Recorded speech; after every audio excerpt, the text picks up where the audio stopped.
All right, folks, this is a new series I'm starting, man. This is called The Setup. The reason I'm even doing this series is because I see a lot of comments in the comment section, and I understand people are eager to learn, and people want to know, what's this technique? What's that technique? How do you use this? How do you use that? What rod you using? Well, I mean, all these questions get flooded into the inbox, and I don't ever really have time to go through and answer every one of them. So what I thought would be cool is if I just broke down a new setup monthly in great detail, and then you guys would totally understand how I fish that particular technique or that particular bait. So we're gonna kick things off this week with a frog. So I'm gonna give you guys a super in-depth look into my frogging setup. And so this is for a hollow body frog, like I have here, and we're talking about popping frogs and standard regular frogs, right? This is the setup for both of them. So I'm gonna jump right into it. Probably the most important part of this setup when we're talking about hollow body frogs is gonna be the rod, okay? The rod's very important. I like a rod that I could fish open water and heavy vegetation all in one. I don't wanna have to be switching rods, grabbing this one, grabbing that one, just for different frogging applications. I want one rod, okay? The rod that I'm using for my frog, it's a 7'2" favorite Absolute. Absolute is the name of the rod line. And this is actually a very affordable rod for you guys looking at purchasing a frog rod. $89.99 for this rod right here. And I use this rod for all my topwater fishing. So very affordable, and it's an awesome rod, awesome frog rod.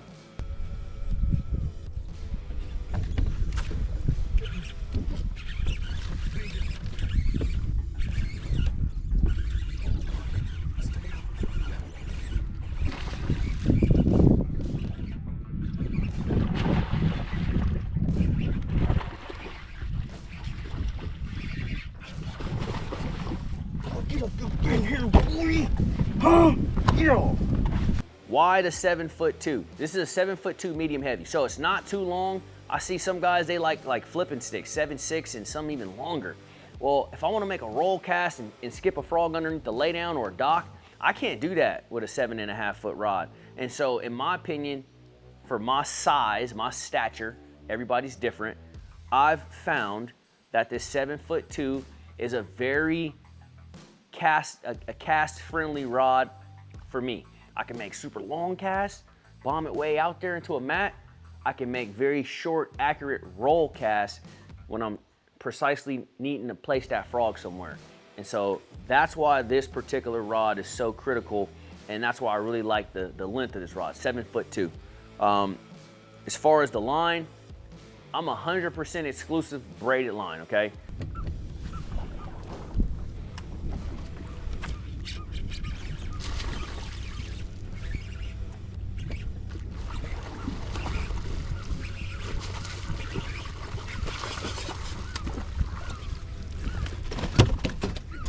I like 50-pound Seaguar Tactex is what I've been using. You know, I don't know anybody that throws a hollow body on monofilament or fluorocarbon.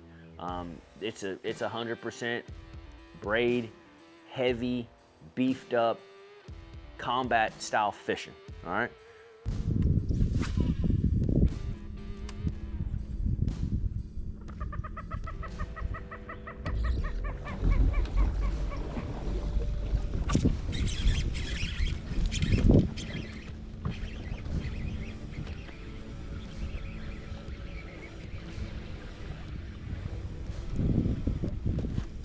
Last but not least, of course, is the reel.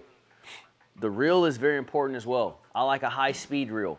A lot of times when you're open water frog fishing, especially, you get one come up, cool, he eats that bait, you set the hook, but by the time you set the hook, he's over there, right? And so now you got this much line, or even more, that you need to pick up just so you can catch up with that fish. Otherwise, that fish runs, takes off, loses that leverage, shakes his head, boom, you've lost that fish, okay? So a high-speed gear ratio reel is very important. I'm using an 8-to-1. This is a Johnny Morris Platinum Series by Bass Pro Shop.